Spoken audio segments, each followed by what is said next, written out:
네, CBS 라디오 박재홍의 한판 승부 이 부분을 열었습니다. 2부의 한판 인터뷰. 오늘 청년 정책 얘기를 해보겠습니다. 청년들의 목소리를 대변하고 있는 분이세요. 청년재단의 오창석 이사장과 함께합니다. 어서 오십시오. 네, 안녕하세요. 오창석입니다. 이사장 작년 11월에 취임하셨죠, 그죠? 예, 맞습니다. 그때 배웠던 것 같고. 예, 맞습니다. 그 이후로 많은 일이 있었습니다. 네. 네.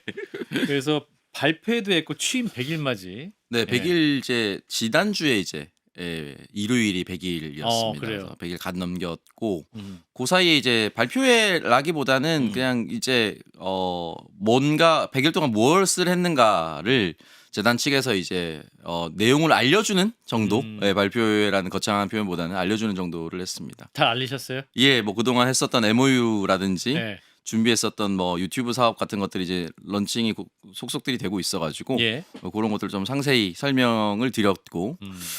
고무적인 것은 이제 2년마다 저희가 이제 노조와 임단협을 하는데 그게 제가 취임하자마자 가장 큰 어떻게 보면 MOU보다 큰 난관.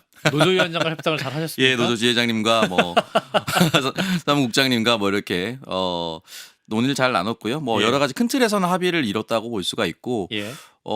저희가 사실은 이제 이사장이 되다 보니까 저도 계속 그 바깥에서 노동자의 권익만 얘기하다가 예. 노동자의 권익을 지키면서 사측의 예산을 많이 갉아먹지 않는 선의 조율을 경영자 입장에서 처음 하다 보니까 예. 좀 어색한 부분도 있었는데 가장 먼저 그래도 합의가 된 것은 대통령의 메시지 중에 주 4.5일제를 좀 시험해 보자. 저희 재단 같은 경우는 이제 4.5일제에 대한 큰 틀의 합의는 끝냈습니다. 오. 네. 그러면 공기업에서는 거의 최초로 하는 겁니까? 거의 그 정도일 것 같습니다. 오, 그래서 저희가 그래요? 아마 조만간에 채용 공고를 낼 예정입니다. 전국에 계신 청년 여러분. 4.5일제를 원하는 MZ 여러분 지원하세요. 예. 4.5일제를 적극 시행하는 청년재단에 지원해 우리 주십시오. 프로듀서가 눈을 바짝바짝하면서 지금 우리 기술 감독도 연봉이 맞춰질지 모르겠습니다. 그렇군요. 공익재단이라서. 일장일단이군요. 포기해야 예. 될 건 있는데. 네. 그 4.5일제 하면은 금요일 날 오전까지 일하는 거예요? 그래서 처음에 이제 그 4.5일제에 대한 논의가 네. 되게 다양하게 있어요. 그러니까 네. 예를 들어서 출근하는 날 또는 출근 하루 전에 갑자기 0.5일 반차를 쓸 수도 있다고 하더라고요. 근데 그런 아하. 완벽한 4.5일제는 아니에요. 왜냐하면 제가 생각했을 때는 어느 정도 예측 가능성은 있어야. 유연 근무를 하면서. 예. 이렇게. 그래서 지금 합의서는 한 주는 이제 금요일까지 풀로 출근, 뭐 다른 한 주는 금요일 반, 뭐 이렇게 이제 예측 가능성이 좀 있게 4.5일제를 지켜가자라고 해서 그것도 이제 동의가 됐기 때문에 근무자에 따라서 자기가 어떤 날에 출근할지만 정확하게 알려주기만 한다면 4.5일제로 시행하기로 했습니다. 예. 또 지난달에는 이제 1차 청년 정책 관계장관 회의도 가셨잖아요. 예. 그 자리에서 좀 화제가 많이 됐던 것 같은데 어떤 자리였습니까? 총리가 주재를 한 자리고요. 예. 청년재단 이사장 같은 경우는 일반 배석자였습니다. 일반 배석자였고 정당의 양당의 청년 정치인 우재준 국민의힘 국회의원 그리고 더불어민주당의 모경정 의원이 국무총리의 좌우에 앉아 있었고요. 그리고 각 부처별 장관 그리고 장관이 오지 못하면 차관이 오지 못하면 이제 국장이 배석을 해서 청년과 관련된 내용을 좀 심도 있게 이야기를 해보자라는 취지로 처음 이제 시작을 했었던 자리였습니다. 예, 그 자리에서 우리 이사장님이 또 발언이 눈길을 끌어서 저희가 영상을 준비했습니다. 그 장면을 잠깐 듣고 이어가겠습니다. 혼인 관련해서는 인터넷 블로그에 여러분 검색해 보시면 혼인 신고하면 호구다 이런 게 나옵니다. 왜냐하면 혼인 신고하는 순간 부부 합산 소득 상한선에 걸려서 각종 청약이나 대출 이런 것들에 대해서 갇혀버립니다. 층간소음 아래층 위층도 문제지만 옆방간 소음도 좀 문제예요. 제가 자취 생활을 이제 14년 차 하고 있는데 엘리베이터가 설치되어 있는 이제 원룸에 살다 보면 꼭 1년에 한두 번은 3층에 살고 계신 임창정 씨 노래 좀 그만 부르세요 이런 게 나와요. 그러니까 이런 층간소음과 옆방간 소음을 좀 해결할 수 있는 품질이 좋은 주거의 공급이 좀 필요하다는 말씀을 꼭 드리고 싶습니다. 그러니까 몇만 원. 예, 임창정 씨 팬이시죠? 임창정 씨 노래 누가 싫어하겠습니다. 너무 좋아하죠. 예. 예. 자, 이 발언 포인트가 많았습니다. 그 네. 부부 청년 부부 이야기도 있었고 이제 주거 문제 있었는데 네. 많은 분들이 또 공감하셨다는 반응을 얻으셨다면서요. 네, 실제로 그 디딤돌 대출 저 때는 짧게 축약해서 설명해야 되기 때문에 예, 뭐 예. 디테일하게 더 설명드리진 않는데 디딤돌 대출이라고 있습니다. 음, 제가 말씀드렸던 가장 단적인 사례인데 음. 생애 최초 주거를 위해서 개인이 대출을 신청할 때 최대 7천만 원이 되고 신혼 부부가 신청할 때는 합산해서 8,500만 원이 됩니다. 그 혼인 신고 안 하고 각자 7천만 원씩 일으키면 그럼 1억 4천 할 수 있는데 혼인 신고가 되는 순간 묶여서 8,500만 원이 되는 거예요. 예. 그러니까 그런 각종 대출에 대한 불합리한 것들, 아하. 그게 일종의 결혼 페널티가 되는 거죠. 그런 부분에 있어서 이제 아이가 출생을 해도 혼인 신고를 하지 않는 경우가 있습니다. 그러다 보니까 거기에 대해서 저도 청년들이 그렇게 많은 공감과 지지를 해줄 줄은 몰랐습니다. 저 쇼츠가 돌아가지고 오늘 오기 전에 다시 보니까 1,127만 회인가? 1,000만 건이 넘었어요. 네, 쇼츠. 저 야. 멘트를 딴 쇼츠가 가장 높은 게 1,100만 회가 넘어가지고 예, 예. 이게 이 디딤돌 대출은 작년 말에도 국토부를 향해서 민원이 많이 들어갔습니다. 이거 좀 풀어달라라고 했었는데 국토부의 입장은 혜택을 추가로 줄 수 없다. 이건 복지 영역이 아니다. 뭐 이런 식으로 이제 답변이 왔는데 제가 저 영상에서 나오지 않았던 부분 중에 청년들의 고민은 임금 소득으로 자산 소득을 따라갈 수 없다라는 그렇죠. 포인트였기 때문에 예. 자기가 돈을 벌어서 자산을 형성하려고 하는 사람들에게 부모님의 도움이 없이도 자산을 형성할 수 있는 또 자기가 감당할 수 있다면 대출을 갚아 나갈 수 있는 뭐 바운더를 좀 마련해 줘야 되지 않나 그런 생각이 좀 듭니다. 예. 네. 임금 소득과 자산 소득 이 부분은 굉장히 중요한 포인트네요. 예, 그 실제로 지금 국가 데이터처에서 그 임금 평균 임금을 발표했거든요. 예. 그러니까 직장인들 기준으로 월 375만 원입니다. 작년 대비 12만 원 3.3% 정도 증가했다라고 나오는데 이거를 대기업과 중소기업으로 분리해서 봐야 돼요. 그러니까 이게 합산 평균이 이게 조금 중위수니까. 예, 예. 그러면 조금 차이가 많이 납니다. 대기업으로 규모가 규정된 기업의 임금은 613만 원입니다.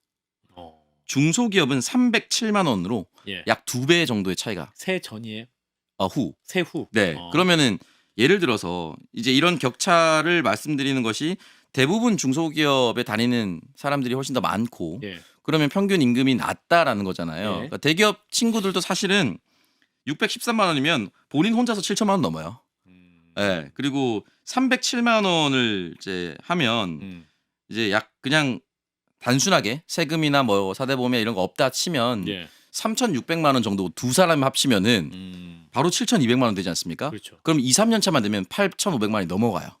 그러니까 현실적으로 맞지 않는 금액입니다, 이제.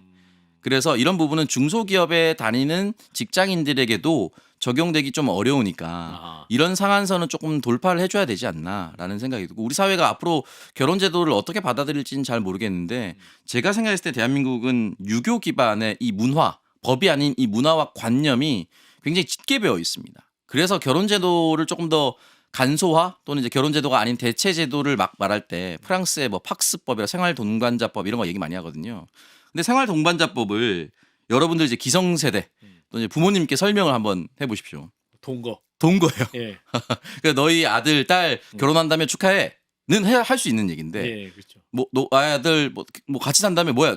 생활동반자법 뭐야? 동거. 예. 아들 딸 동거한다면 축하해. 이 멘트가 유교 기반에서는 나오기가 어렵고 예. 사회적 수용성이라고 하잖아요. 그게 어렵습니다. 그렇다면 결혼 페널티에 대한 부분은 어떤 새로운 생활당 동반자법이나 이런 것들을 만들고 구축하기보다는 조금 더 덜 무겁게 만드는 것이 낫지 않나. 그러니까 예를 들어 지금 뭐 디딤돌 대출이라든지 각종 페널티로 묶일 수 있는 이런 것들을 조금 완화해 줄 필요가 있다. 그래서 총리께서 사실은 이제 1차 관계장관회의에서 제 발언이 저도 몰랐고 총리님도 몰랐고 그 자리에 계신 분들 모두 몰랐을 텐데 생각보다 많은 이슈가 돼서 2차 관계장관 회의할 때는 아예 대놓고 결혼 페널티에 대한 얘기를 툭 터놓고 해보자라고 그냥 첫 번째 이슈가 됐습니다. 첫 번째 주제가 됐습니다. 그냥. 네.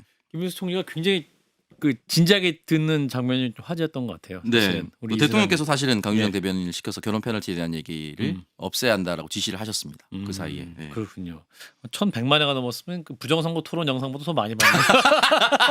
갑자기 요즘 영상 조회수 얘기하면 이게 두 예. 개가 생각이 났는데. 아, 예. 아무튼 580만 회였나요? 예, 예. 500만 원 넘었다 그랬어. 네. 저 청년재단에서 유튜브도 하고 계시죠? 예, 예. 예. 근데 예. 그거 제가 찾아보지 못한 것 같은데. 아, 어떤 저희 내용이 이제 재단 유튜브가 예. 이제 취임 전에 이제 한 4,900명 정도의 구독자였고 홍보를 이제 막 하기 시작해서 현재 이제 27,000명 정도 넘어가는 오창석 효과입니까? 뭐 다른 유튜브 출연을 해서 말했던 효과 저보다는 사장 남천동 효과입니까? 예, 매불쇼 효과. 이 매불쇼. 예, 한판 승부 효과 있길 바랍니다. 아, 오늘로써 좀 더 많이 들어왔으면 좋겠습니다. 그렇습니다. 한반승부의 청취자 여러분들이 청년재단의 좋아요와 구독을 좀 눌러주시면 예, 좋겠고요. 많이 함께 해주시고. 예. 그 지금 런칭한 거는 이제 역사 방송이 하나가 있습니다. 예, 그래서 예. 이제 역사와 영화 소재 지금 왕가 사는 남자가 굉장히 인기가 많잖아요. 그 왕가 사는 남자를 재밌게 보셨다면 실제 역사는 어떤지 김재원 역사학자와 그리고 영화 유튜버 거의 없다와 함께 첫 편이 업로드가 됐고요. 그리고 5만의 조회수 저희 이제 구독자 많은 조회수가 나왔습니다. 굉장히 고무적입니다. 그 거의 없다가 나왔잖아요, 거기에. 예. 그러면 그 남천동 라인 아니냐 이런 지적도 있습니다. 아, 실제로 김재원 역사학자도 남천동 역사 버전에 나왔기 때문에 남천동의 상부상조? 스피노프다. 이렇게 말씀하시는. 예. 아니 뭐 그래서 또 정책에 도움이 되고. 예. 또 그래서 이렇게- 역사 방송이 하나가 있고요. 예. 또 하나는 이제 흑백요리사 시즌 2에 키친보스로 나왔던 김호윤 셰프와 함께 예. 자취 밥상 요리. 좋네요. 이 콘텐츠가 좀 뭐 다양하게 셰프별로 있긴 한데 조금 더 좀 재밌게 풀어보려고 노력을 하고 있고 예. 이번 주 금요일에는 이제 음악 청년 중에 이제 인디 음악 하시는 분들이 있잖아요. 예. 그래서 조금 끄집어 올려서 소개해주고 싶은 분들도 있고 이름 들으면 또 알고 있는 인지도가 꽤 있는 인디 가수들도 있습니다. 예, 촬영을 이제 2개 정도 끝나서 아마 이번 주를 기점으로 이제 3개는 동시에 다 런칭이 끝날 것 같습니다. 네. 그래요. 사실 이 청년재단 이사장이 본인도 청년의 입장에서 실제적인 삶의 이야기를 해주시고 네. 또 이렇게 좀 만들어가니까 좀 호소력 있는 것 같아요. 잘 들리고 네, 이제 임기가 3년이잖아요. 예 맞습니다. 그럼 임기 안에 꼭 달성해야겠다. 아 제가 오기 전에 네. 이제 저희 청년재단이 작년을 기점으로 딱 10년이 됐습니다. 10년의 반환점을 돌았는데 예. 저희가 주무관청이 국무조정실이고 국무조정실은 또 이제 국무총리 산하 기관이다 보니까 예. 반관 반민의 묘한 상태로 지금 유지하고 있습니다. 그러니까 완전 어떠한 공공기관은 공기업도 아니고. 아니고 공공기관도 아니고. 예, 이사회를 열어서 이사장을 선출하는 구조. 그러다 보니까 저는 개인적으로 이제 재단 직원들 중에 몇몇 분들은 이제 10년 차를 돌고 계십니다. 그래서 조금 더 안정적이고 재단의 영속성을 위해서 예. 저는 공공기관의 전환이 좀 필요하다라고 생각이 듭니다. 뭐 청소년이나 노년을 담당하는 국가기관이 있어요. 예. 그런데 이제 청년을 담당하는 기관이 없다 보니까 또 이제 아하. 부처에서도 무슨 뭐 청년부 이런 거는 얘기가 한 번씩 올라오긴 하지만 청년부 장관? 아니요 그런 건 아닌데 예. 뭐 담당하는 기관이 필요하다라고 했었는데 알겠습니다. 없다 보니까 예. 공공기관 전환과 저희 그 사옥 매매 예, 저희가 월세를 월세를 실질적인 좀 경영 관련해서 좀 이슈가 이게 있군요. 전부 이제 재단 직원들의 안정성을 위한 거라서 아하. 제 임기 동안은 꼭 그거를 실현시키고 나오고 싶습니다. 왜냐면 제가 오기 전부터 청년재단을 지켜주셨던 소중한 직원분들에게 안정감을 주는 것, 자부심을 주는 것도 이사장이 해야 할 역할이라고 생각합니다. 네. 그렇군요. 자, 요즘 또 AI 열풍이고 또 AI 수석도 있잖아요, 우리 정부는. 예. 그 AI 시대 채용 논의하겠다고 말씀하셨는데 이거 어떤 내용입니까? 이게 사실은 AI 시대에 AI를 거스를 수는 없잖아요, 당연히. 그 AI를 어떻게 활용하고 다루는가가 굉장히 중요한데 저희가 공채나 이런 시스템, 공채나 이런 것들을 낼 때 바른 채용 컨퍼런스 같은 걸 열어서 가장 트렌디한 채용 방식을 택하곤 합니다. 예. 최근의 트렌드 중에는 이제 일부 기업들이 이미 채택을 해서 예전에 우리가 대학교 시험 때 오픈북 테스트 하잖아요. 그렇죠.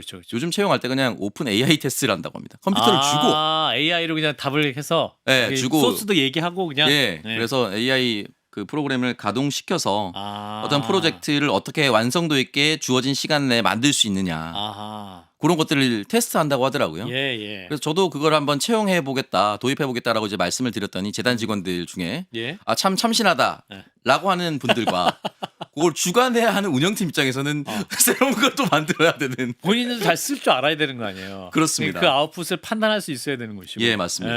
예. 그래서 AI를 다룰 수 있는 것들은 지금 어떻게 보면 이제 필수제이자 필수 과제가 됐고 AI 팩이라고 해서 AI를 이제 기본적으로 우리가 알고 있는 뭐 챗GPT라든지 뭐 제미나이라든지 뭐 최근에 또 뭐 클로드라든지 이런 것들을 다 하나씩 쓰고 있지 않습니까? 그렇죠, 무료 그렇죠. 지원을 해서 AI에 대한 경계 자체를 무너뜨려야 된다. 칸막이를 없애야 된다라고 얘기했기 때문에 채용 예. 과정에서 한번 도입해 보면 어떨까라는 고민을 하고 있고 AI를 이제 빼놓고 어떤 업무도 할 수가 없습니다.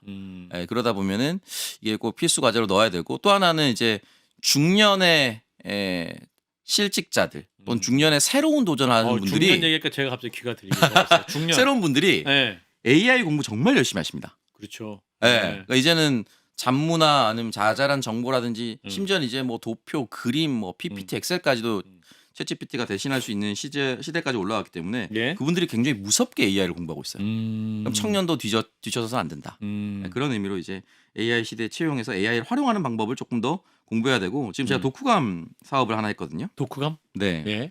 1년에 분기별로 하나 정도의 책을 선택을 해서 예. 청년들과 좋은 책을 좀 공유하고 싶어서 첫 번째는 행복의 기원 선구 교수가 쓴 행복의 기원이라는 책을 선택을 했는데 예.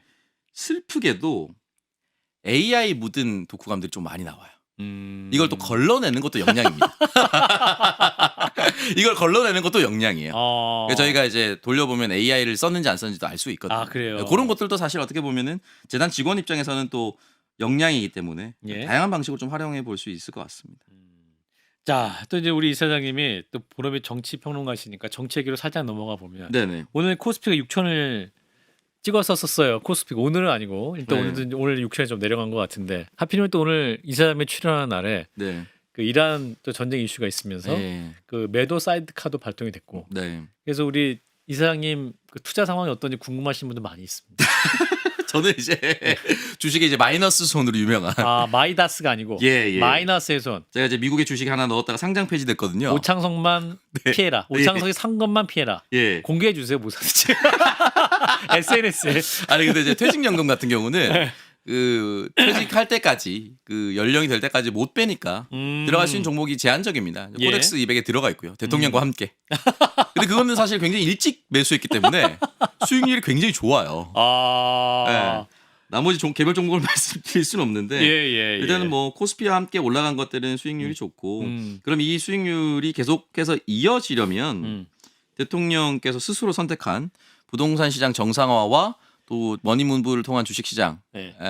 활성화를 위해서 예. 많은 분들이 또 추가적으로 대통령과 국가를 대한민국을 믿고 코덱스 200 정도나 이런 데는 또 투자하실 수 있지 않을까 예, 그런 생각이 듭니다. 사실 말씀하신 이재명 대통령의 정책이 머니 무브예요. 이제 네. 부동산의 돈이 이제 주식이나 다른 대체 투자로 좀 이동하면 좋겠다라는 바람으로 지금 정책의 중심이 있는 건데 네, 대외 약재가 지금 굉장히 커졌잖아요. 맞습니다. 사실은 전쟁 외생 변수가 크기 때문에 이게 또 이제 국내 증시에 미치는 영향과 정책적인 또 혹은 실패로 혹시 연결될 수 있지 않을까라는 우려도 조금씩 나올 수도 있을 것 같은데 물론 아직 초반이기 때문에 예단할 네. 수 없습니다. 어떻게 보고 계십니까? 그러니까, 전쟁이 갑자기 생기면서 오늘 주식시장이 실제로 안 좋고 오늘 마감이 이제 5,700대로 이제 마감이 된 걸로 보이는데 과연 이제 그래서 주식 전문가들이나 이런 분들한테 이제 전화를 통해서 한번 여쭤봤더니 예. 그렇게 말씀하시는 분들이 많더라고요. 그래서 전체적으로 시장이 안 좋아져서 앞으로 계속 힘들어질 것이냐? 예.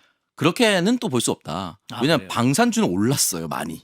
또 그렇더라고요 또. 원유 관련된 또 예. 사들도 그렇고 예. 그러니까 돈이 다른 곳으로 옮겨가지 전체적으로 완전히 또 하락장으로 이어질 것이라고는 생각하지 않는다. 아하. 그리고 이제 트럼프라는 사람에 대해서 이상한 짓을 할 것이라는 것을 상수로부터 보고 있는 장애 또 시선도 있어가지고 예. 이게 확전이 된다라면 조금 두렵겠지만 지금 이제 뭐 지상군을 투입하느니 마느니 이 기사에 따라서 왔다 갔다 하는 것이 있기 때문에 예. 조금 좀 관망해야 되지 않나 뭐 이렇게 말씀하시는 분들이 계셔가지고 예. 한 번에 빠져서 지금부터 무조건 하락장으로 갈 것이다 위험하다라고 말하기는 조금 어렵다. 네, 그렇게 생각이 듭니다. 예, 사실은 한 1, 2주도 봐야 되고 예. 넓게는 한 달 정도 봐야 되는 이런 상황인 것 같아요. 댓글에 이제 오창석 이사장과 반대라고 하면 될 것 같다. 근데 최근에 주택 계약했다는 소리가 있다. 알라스카님이. 예. 그럼 오 이사장이 집을 산 거 보니까 부동산 확실히 떨어지겠군요라는 댓글을 주셨는데. 제가 이제 잔금 치른 대출을 일으키는 날 대통령께서 부동산을 처분한다는 발표를 하셨기 때문에 아 그렇습니까? 예, 실제로 제가 손대면 떨어지는 건 맞는 것 같고요. 아 그래요? 아니, 저는 그걸 네. 2년 전에 청약이 된 거라 아하. 예, 안 들어갈 수는 없는 거거든요. 예, 지금 예. 위약금이 더 비쌉니다. 아하. 예, 그래서 손을 대긴 했었는데 어차피 저는 실거주할 거라서 처음부터 뭐 이렇게 크게 고민하진 않았고 하향 평준화 또는 이제 정상화가 됐으면 좋겠다라는 생각이 좀 부동산 시장에 가격 거품이 좀 많이 생겼고 뭐 여러 가지 요인이 있겠지만 예. 부동산 자체가 투자 또는 이제 투기의 대상이 된 지 너무 오래됐고 그건 실패하지 않을 것이다라는 정설처럼 통했고 또 내가 감당할 수 없을 만큼의 전세 자금을 대출해 주는 것들 이런 것들이 가격을 늘 상방 조정해 왔었던 건 사실입니다. 예. 그 지금 이제 부동산 정상화를 외칠 때 이걸 조롱하는 또 부동산 애널리스트나 유튜버 분들이 강남 땅값 부동산 값 내렸다고 해서 50억에 33억 됐는데 아무도 안 사던데 뭐 이런 식으로 조롱하는데 그건 상향 조정되어 있었던 것들이 현재 조정되고 있기 때문에 저는 다 하방 압력으로 따라올 거라고 봅니다. 예, 그런 것들이 이제 조정이 된다면은 지금보다는 조금 더 낫지 않을까라고 생각이 듭니다. 그렇다고 해서 뭐 폭락을 하거나 그런 걸 바라는 건 아니거든요. 예. 예, 대통령께서 말씀하셨던 정상화라는 단어에 걸맞는 음. 수준으로 조정될 수 있다, 조정되었으면 좋겠다라는 생각합니다. 예, 대통령이 이제 집을 그 팔아서 네, 이제 장동혁 국민의힘 대표도 6채 중에 한 채를 매물로 내놓은 것 같아요. 근데 아직 안 팔리고 있는 상황인 것 같은데. 여의도 오피스텔. 예. 네, 뭐 2억에 했는데 예. 똘똘한 한 채가 아닌 것 같아서 바로 안 팔린다. 예. 가격 절충 가능합니다라고 이제 조롱식으로 이제 얘기를 했었던데 예, 뭐 예. 장모님이나 어머님 살고 있는 아파트는 예.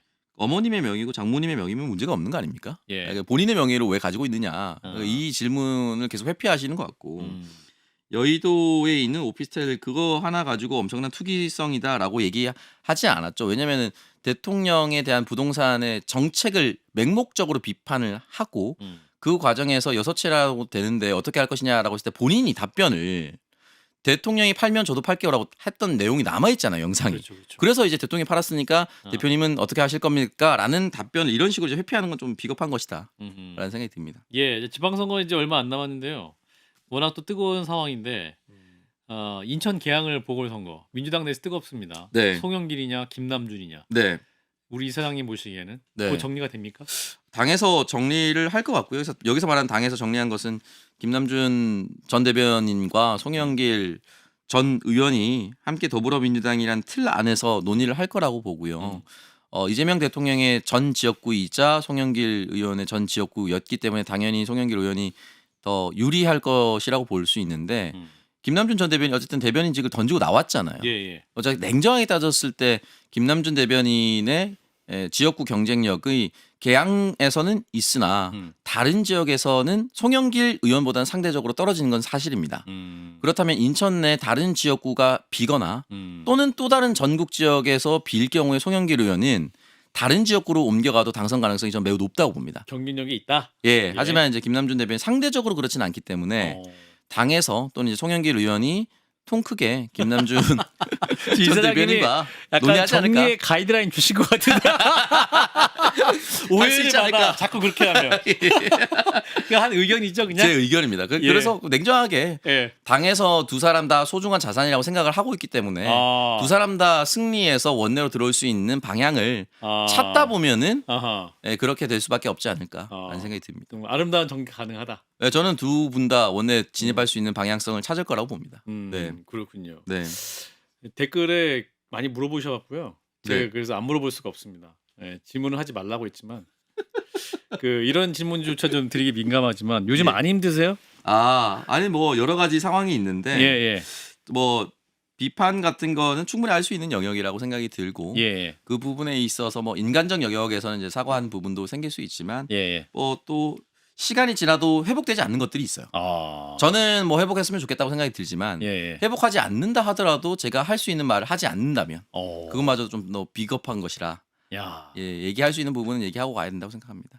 그렇군요. 예. 그래서 앞으로 뭐 이렇게 본인의 어떤 주장은 계속 또 할 예정이다. 어느 정도는 해야 되지 않나 당에 도움이 되고 당의 큰 틀에서의 1인 1표제라든지 당원 주권주의 또 이제 대통령께서 말씀하셨던 국민 주권주의를 실현하는 전제에서는 말을 해야 되지 않나라는 생각이 듭니다. 네. 요즘 많이 예민한 것 같아요, 사실은. 각자. 그렇죠. 이 사실 양당 다 일정 정도의 내전이 있거든요. 예, 국민의힘도 그렇고 민주당도 그렇고. 예. 근데 저는 개인적으로는 그 내전이 여진이 완전히 사라지지 않은 채로 지방선거에 돌입할 가능성이 있고 그리고 지방선거는 또 승리해야 된다라고 각 당의 지지자들은 생각하실 거기 때문에 본격적인 지방선거의 구도가 형성이 되고 후보자들이 다 정리가 된다면 또 지방선거 승리를 위해서 양당이라는 표현보다는 모든 정당이 그렇게 지방선거 돌입 모드로 가지 않을까 싶습니다. 더 봉합돼야 될 부분이 있는 거죠. 있죠. 근데 그것이 다 봉합이 될 수 있을까? 되지 않고도 되지 않고도 갈 수도 있고요. 되고 갈 수도 있고요. 근데 일단 합당은 현재 지방선거 전에는 무산이 됐으니까 예. 이제 남은 것은 선거연대. 민주당 같은 경우는 조국 혁신당과의 선거연대를 어떻게 할 것이냐.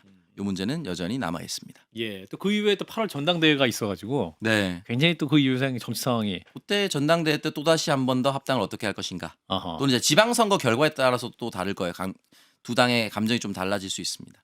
예를 들어서 뭐 호남 같은 경우는 자율 경쟁을 하기로 한 것 같은데 지금 양당이 오케이. 그걸 결과가 어떻게 나올 것인가. 부산 사나이시니까 네. 한동훈 전 대표 이번 주 이제 부산 가거든요. 이제 대구냐 부산이냐 이런 고민하고 있는데 부산 사나이로서 조언하신다면? 뭐 부산은 어차피 안 될 거고요. 대구는 안 되는데 부산도 안 돼. 다 안 오히려 돼. 이제 보수의 색채가 짙은 곳에서는 보수가 나눠 먹을 수 있는 구도가 발생할 수 있는데 부산은 지금 지역구가 보궐선거 나온다 해봤자 전재수 전 장관의 부산 북구갑인데 전재수가 이긴다. 전재수 장관은 부산에서 더불어민주당이 2016년부터 3당 합당 이후에 예. 당선이 되기 시작했는데 단 한 번도 50% 밑으로 떨어진 적이 없습니다. 예, 쉽지 않을 겁니다. 보수가 갈라치기 된다. 절대로 이길 수 없는 지역구입니다. 부산 그냥 쓱 한번 가본 것 같고요. 결국은 마음은 나간다면 네. 나간다는 전제하에 대구에 있지 않나 생각합니다. 그렇게 냉정하게 또 분석해 주시니까 마지막에 또 본업 모드. 본업은 또 이사장인데 네, 또 평론가로서 멋진 모습 보여주셨네요. 네. 자, 일단 오늘 여기까지 말씀 듣겠습니다. 오창석 청년재단 이사장 고맙습니다. 감사합니다.